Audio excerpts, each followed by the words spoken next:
Hello! So mukhang na-enjoy po ninyo yung ating mga buffet episodes. Yung using one ingredient, gumagawa tayo ng iba't ibang klaseng dishes. Actually, I also enjoy doing that, watching that, and of course, eating those dishes. So ngayon, gumawa naman tayo ng isa pang buffet episode, but let's use crab paste or alige. So, eto lang yan. Gagamit tayo ng mga bottled alige. These are the two brands na ginagamit namin dito sa aming household. Before, nung may dine-in service pa yung cafe, may alige pasta kami and this is the brand that we use. This is Navarro's. This video is not sponsored ha. Pinapakita ko lang po kung ano yung ginagamit talaga namin. Ang Navarro's, may iba't ibang klase po yan ng crab paste. Kung gusto mo mag-indulge, ang gamitin mo or ang bilhin mo is the premium.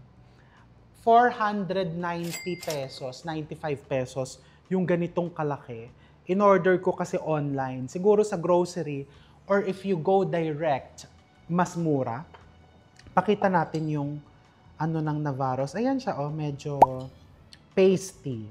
And then, another brand na recently na-discover ko sa Instagram, this is Puro. Ino-order ko lang to, you just go to their Instagram page. Ito naman Puro, mas malalaki yung chunks. So, medyo mas mahal kasi itong maliit na boteng ito is 400 pesos. Pero syempre, lasang homemade. So, I suggest, subukan mo pareho kung anong mas matataypan mo. This one is more economical in terms of price. Ito naman kung gusto mong mag-indulge sa homemade. And mas buo-buo. Ayan o.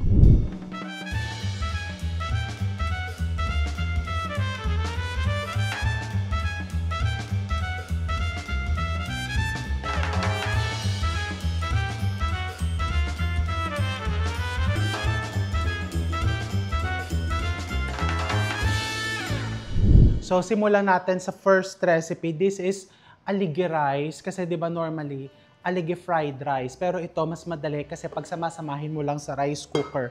So, I'll be needing 3 cups of long grain rice. I'm using jasmine rice. 3 cups of water.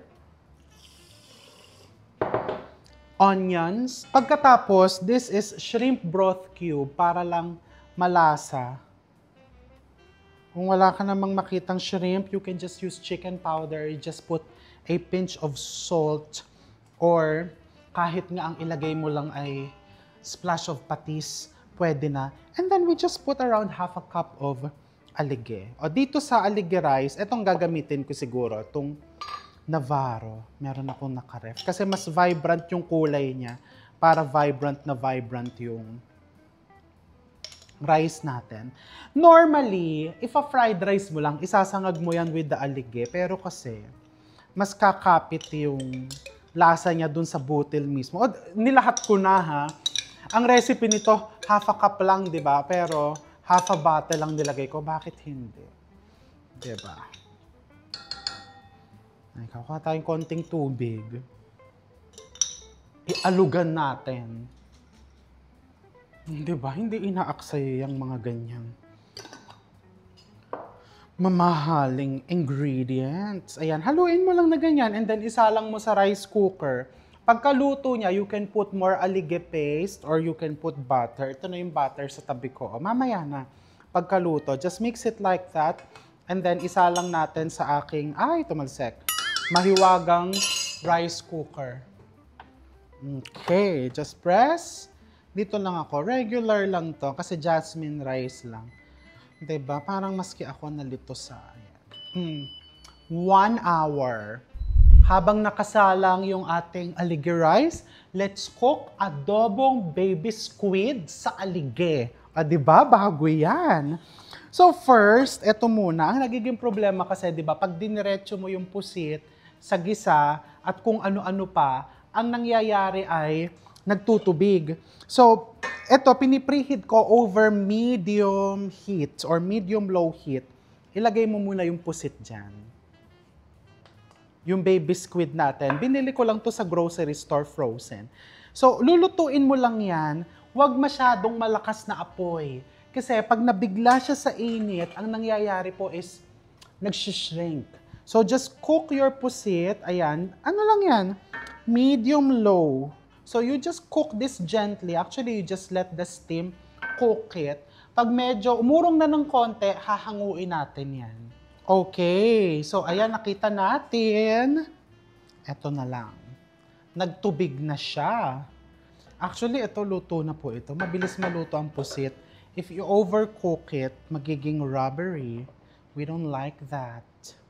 Okay, Ange, pakitanggal mo nga muna yung sandok. Ayan, so, hindi mo itatapon yung sabaw, ha? Kasi mamaya, pag kinailangan mo ng pangsabaw, yan din po ang ibubuhos mo. And then, what I'll do now is, the oil, may oil pa ba? Naku, wala na. Yung iba nating aligi dyan, ay, ito mayroon pang konti. Yan, the oil from the aligi. Ayan. Diyan ka maggisa. A lot of garlic. Ay, ang ganda ng kulay. I love it. Tsaka, mantika pa lang, di ba? Amoy aligi na. Naamoy mo na yung aligi. And since kinulang ka sa mantika, lagyan natin ng butter. For a change lang, di ba? Kung gusto mong adobong pusit but you want to make it extra special, pagagastusin ko kayo, di ba? O, ayan. Lagyan mo ng alige. Ako lang ba? Feeling ko na parami yung bawang ko. Hayaan mo na. Sarap naman ang bawang. Tsaka para balanse, di ba? Kasi ang bawang ay nakakababa ng presyon. Sa panahon ngayon na napakainit. So, ang secret daw sa masarap na adobong pusit, kailangan yung bawang is mag-golden brown. Ayan, so once nag-almost golden brown, put your onions. And then dito ilalagay natin isang boteng alige, itong 220 grams. Dito lang po sa mga medyo alalay tayo sa pagsisison kasi may seasoning na din po yung ating bottled products. Lagyan natin ng konting suka. Ito gagamitin ko pang alog. At saka konting toyo para yung lasa pa din ng adobo nandun. Ay, ang bango. Gusto nyo bang maanghang? Ako gusto ko, lagyan mo ng konting sili. Tapos, sinaan mo na yung apoy. Pwede mo nang ibalik ang iyong pusit. Pero kung gusto mong may konting sabaw, lagyan mo pa ng konti niyang broth natin kanina.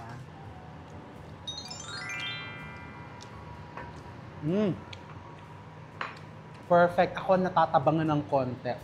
Little bit of soy sauce. Balik mo na yung pusit, baby squid.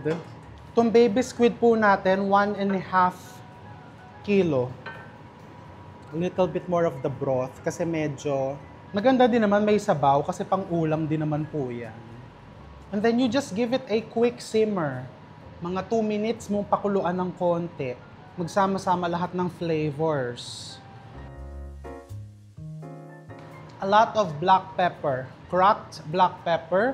Nakukulangan ako sa anghang. Konti pang sili. And si Nanay Rose naglalagay ng konting white sugar sa kanyang adobong pusit. Ayan. Tapos papatayin ko na po yung apoy para hindi maging rubbery yung ating baby squid. Okay. And there you have it. Teka, before pala, there you have it. Tikman muna natin.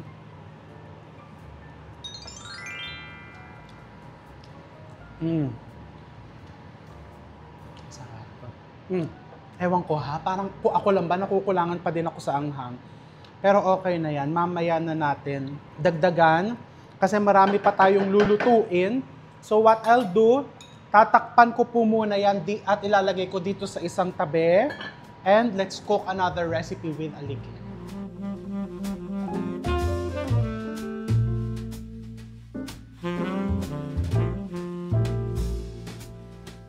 And next, let's cook sotanghon with alige or alige sotanghon.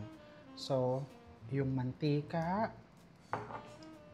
dagdagan mo pa mukhang kapos pa yan.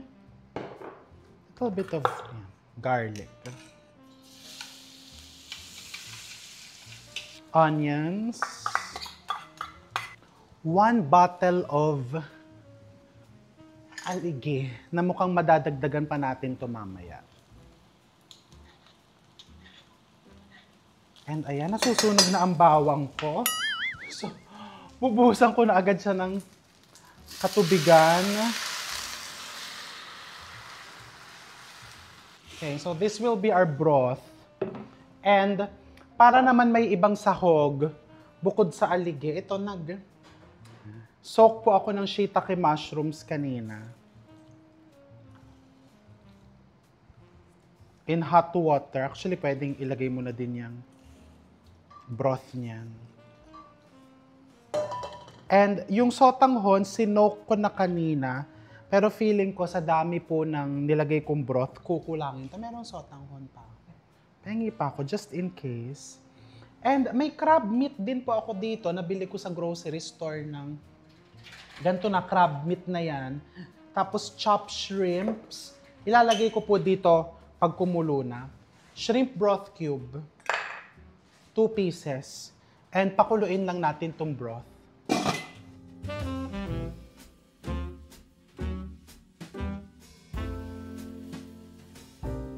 Okay, so now it's boiling. Tikman muna natin if we need to adjust seasoning. Meron ako ditong recycled spoon. I'll just use this.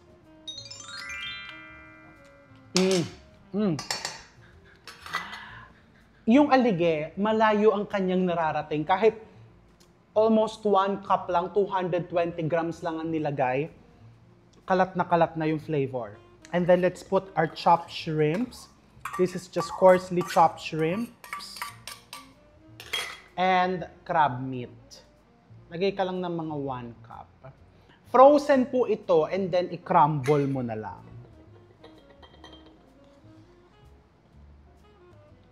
Okay, hinuli ko yan para hindi ma-overcook.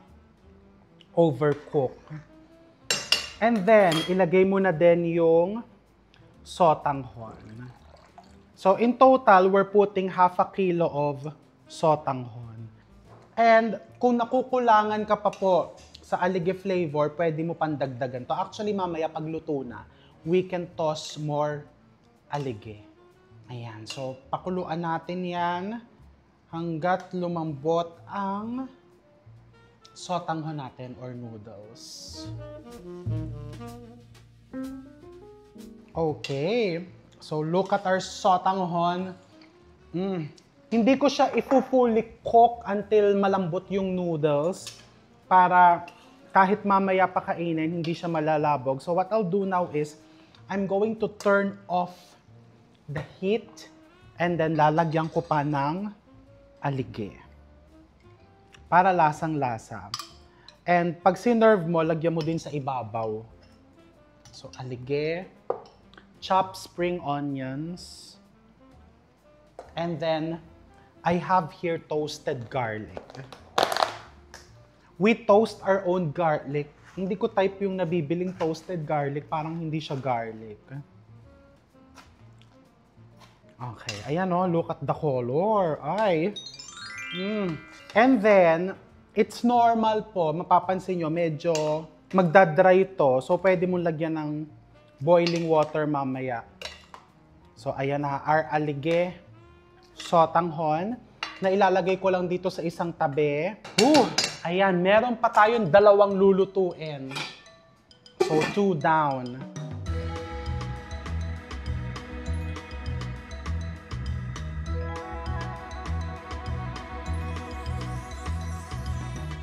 So, for our next recipe, let's cook prawns in alige sauce. But this time, gagawan ko siya ng konting fusion. Kasi meron kaming nakain sa Bangkok na parang crab curry. Na yung ang ginagamit nila is yung parang ganitong crab meat. yung himay na, tapos may creamy coconut sauce na maanghang-anghang. Feeling ko may aligi yun, tapos may konting red curry paste. Pero ngayon, ang ilalagay lang natin, alige, coconut milk or coconut cream, and konting sili, bawang, sibuyas. So, maggisa muna tayo. The mantika from the alige, bawang. Pwede pala natin lagyan to ng konting curry leaves. Oo, pumitas tayo ng curry leaves.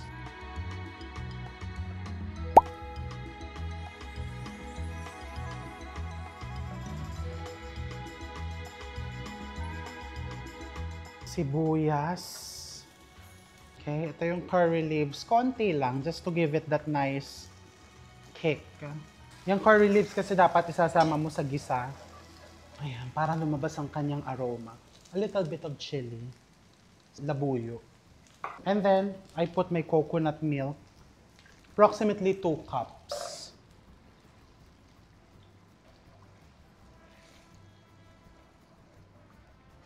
And if you want it, yung parang yung kulay niya is mapula-pula, pwedeng lagyan ng tomato paste. I put approximately 1 to 2 bottles of alige. Isa muna ilagay natin.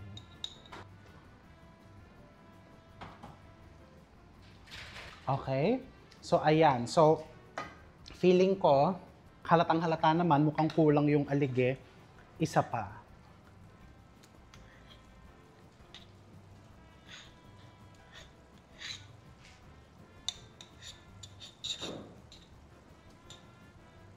And then I put just 1 tablespoon, 1 to 2 tablespoons of tomato paste. Itong crab meat, ipa-pan fry ko lang siya ng konti para magkaroon ng konting, alam mo yon, caramelization bago ko ibuhos dito. Kaya natin nilalagyan ito kasi, di ba nangyayari to? Naubos na lahat ng sugpo pero sabaw, meron pa, pang-ulam na. Okay. Now here, if you find this too thick, feel free to add more coconut milk. Niluto ko po ng bukod ito kasi ayaw ko maging rubbery siya. Pag na-overcook po kasi, nag-iiba yung texture. Lagyan kong konting butter. Diba? That's the word of the day. Rubbery. Tikman natin to. Feeling ko lalagyan ko ng konting asukal. Yes. A little bit of sugar. Tapos medyo matabang siya. So lalagyan ko ng konti pang gata. Lagyan natin ng patis, sugar, and fish sauce.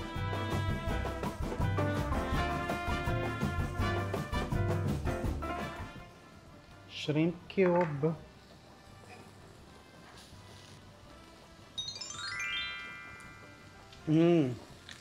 Perfection.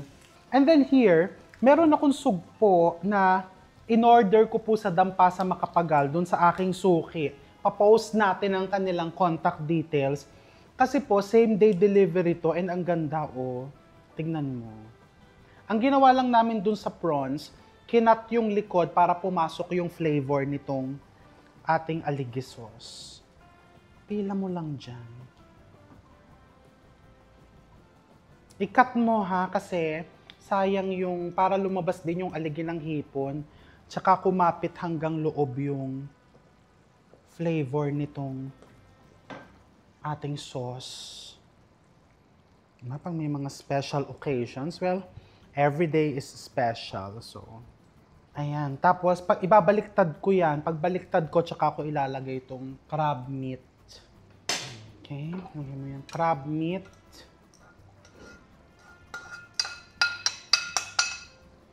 Tapos, babaliktad natin para even ang luto. Yung recipe ko kasi nito before, wala pong coconut milk. Ano lang talaga, alige, garlic, butter. Tapos naglalagay ako ng konting, ano yun, yung Cajun seasoning. And don't cover this because you want the sauce thick. Ayan yung sinasabi ko, tignan mo, ayan, papasok sa loob niyan yan. And pag naubos na yung hipon, kasi di ba nangyayari talaga yon, unang mauubos yung prawn. Pag naman may handaan, hindi ka naman pwedeng magpaskin ng 1 prawn per person, di ba? Bawal yun! Well, ewan ko yung iba kasing handaan, di ba, may tagalagay. Pero ako kasi when I host, gusto ko yung mga bisita ko talagang,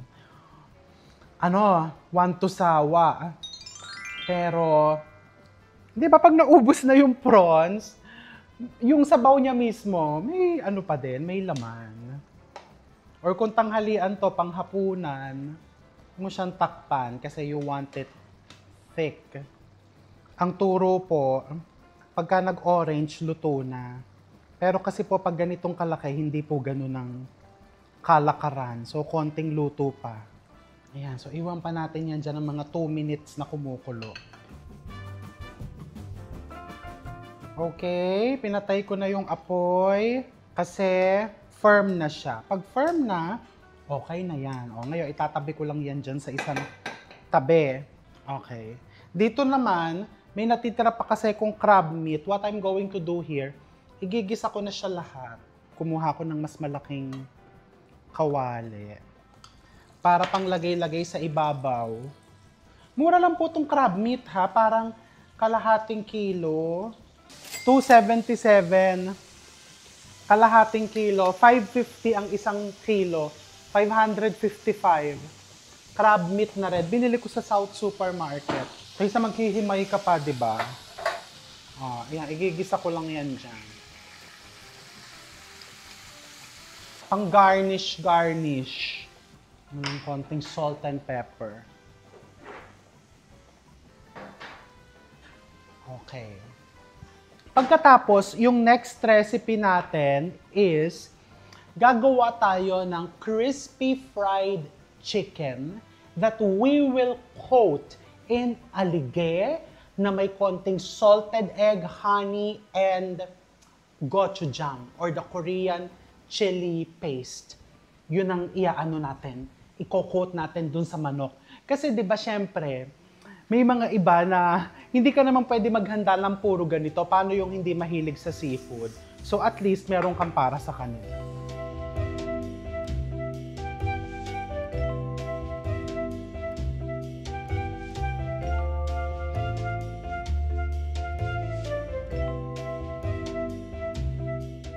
Ibabad na natin yung ating pang fried chicken. So meron ako ditong 1 kilo of chicken breast fillet. Huwag mo nang tanggalin yung balat kung meron. So you just cut this into ganitong kalalaking cubes, mga 2 inch.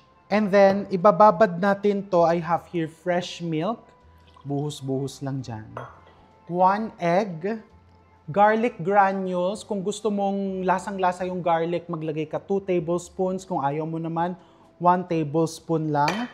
This is chicken powder. Grated ginger to remove the lansa. And patis. So just mix all together.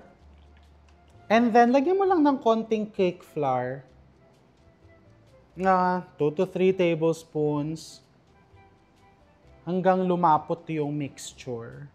Okay, ayan. So, pwede mong lagyan ng paminta to kung gusto mo, pero kasi mamaya, i-coat natin to in a spicy alige coating. So, dahil napaka-flavorful nung marinade natin, hindi mo na kailangan tong iwan dyan. Pwede mo nang idiretso ng prito kung mainit na yung mantika. Pero since pinapainit ko pa, let's leave it here for around 3 to 5 minutes. Okay, so yung mantika natin, umiinit na siya. Pwede na ako magsimula magprito. So dito lang, straight from the pinagbabaran. Ayan, i-ano mo lang sa flour. Actually, dumidikit siya sa gloves. So tinanggal ko na yung gloves. Huhugas na lang ako ng kamay mamaya. So kailangan talagang completely covered in flour. Hindi pa sobrang init yung oil ko. Pero okay lang yan kasi mamaya ido-double fry pa natin.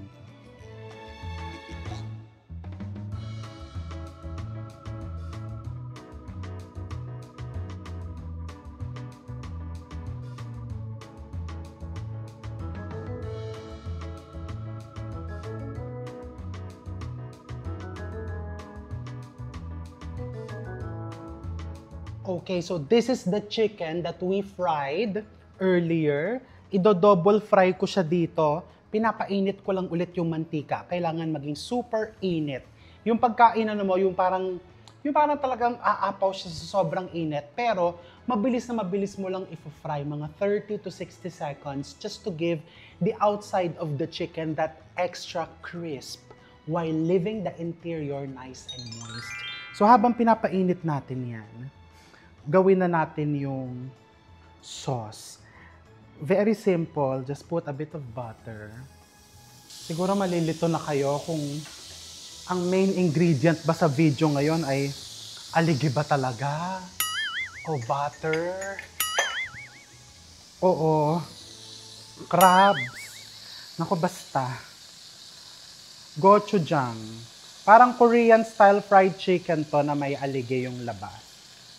Tapos, crab paste. Ang rule lang naman, kung ganong kadami yung gochujang, ganong kadami ilagay mong crab paste, lagyan mo ng konting honey, for balance. If you want kick, lagyan mo ng konting salted egg powder.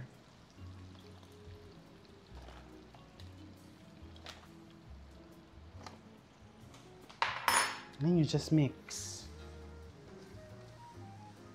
Basta importante ha, yung aliging mabibili mo, hindi malansa. Kasi may mga aligi po sa market na, di ba, parang yung nabuksan ni Ange in order ko. Pagbukas niya, parang umapaw daw yung bote eh. Di ba, amoy na amoy natin, no? So far, dito sa dalawang brands na to, nakapang ilang order ko na din, walang experience na ganun. Oh my God. Ang sarap. Una yung anghang, tapos nasa dulo yung aligi. Nalalasahan mo yung umami. Ay, nako. Hindi ko nadadagdagan ng ano. Ang idadagdag ko is aligi. A little bit more. So ayan. Ready na yan. Eto naman, mainit na ba? Kailangan mainit na mainit eh. Yung mga tipong nasa 400 degrees, pero yung thermometer ko kasi mukhang kulang sa baterya. Tsaka sa init kasi ng panahon ngayon, alam mo yun? Pakita mo, pinapawisan ako, bukas ang mga electric fan, bukas ang aircon. Para sa init ngayon, hindi mo na ma-differentiate. Alam mo, pag magsasauna ako sa umaga, normally 20 minutes yung preheating. Ngayon, 10 minutes. Mainit na. And paglabas mo, hindi mo alam kung nagko-cool down ka ba sa init.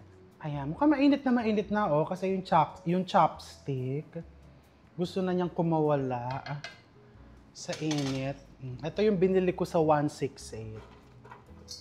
Na marami nagko-comment, bakit ba tawad ka pa ng tawad? Eh, nasa Divisoria po kasi ako. Diba? Parang pag nasa Divisoria ka, pag nasa palengke ka, alam mo yon, it's part of the culture, natatawad ka. Malamang, alam mo po ha, kahit nasa Louis Vuitton po ako, sinasabi ko po sa SA, wala bang tawad? Kaya amanos lang po, kasi yung comment nila, ba't daw pag sa ganon, tumatawad ako? Sa lahat po, tumatawad po ako. Maski sa travel agent, pag nag-quote na ng airfare, tumatawad po ako. Ayan. Ganyan lang. Actually, pakawalan mo dyan. Mabilis lang po ito ha, mga 1 minuto. Hindi naman required to. Kung dun sa unang prito mo, napalutong mo na ng todo, ka na magpaka-stress. Pero, iba yung effect na nagagawa niya eh. Basta kailangan mainit na mainit yung mantika. Ayan, pag nanahimik na, nagkaroon na ng peace and serenity sa mantika mo, pwede mo na siyang hanguin. Ano yan, itotos na po ni Ange yan dyan. Habang ito, ido-double fry ko. Diba? Parang Korean style fried chicken.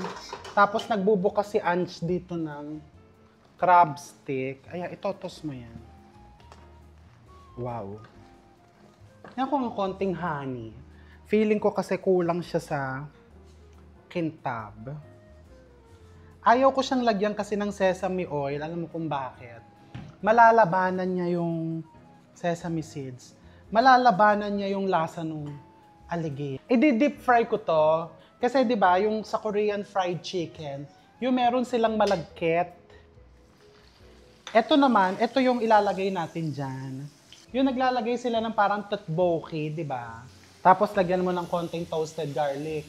Para pag may nagsabi sa yung baka ma-high blood ka, ay ma-balance yan. May garlic. Oh, look. Lalagay mo lang yan on the side. Tsaka, hindi lang maganda, masarap. Yun ang importante. Okay, look at that. Oh, ayan. So now, ayan, i-plate na natin ang mga niluto natin.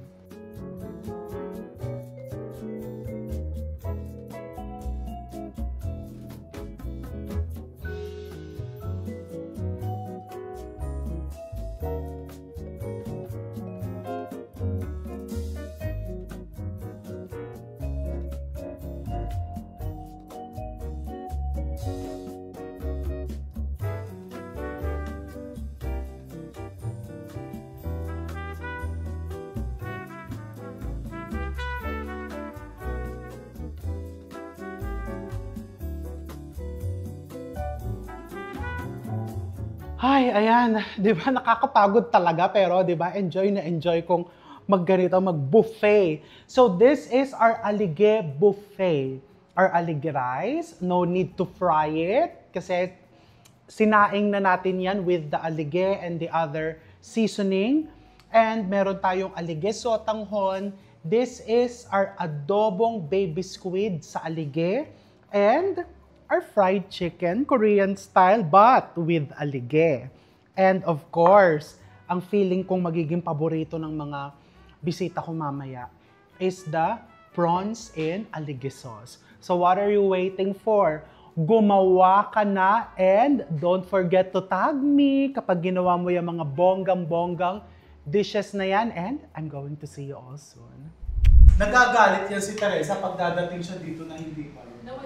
Oo, kasi gusto ko makain. Hindi, ayaw niya yung nanonood siya ng shoot. Gusto niya, kain na agad siya.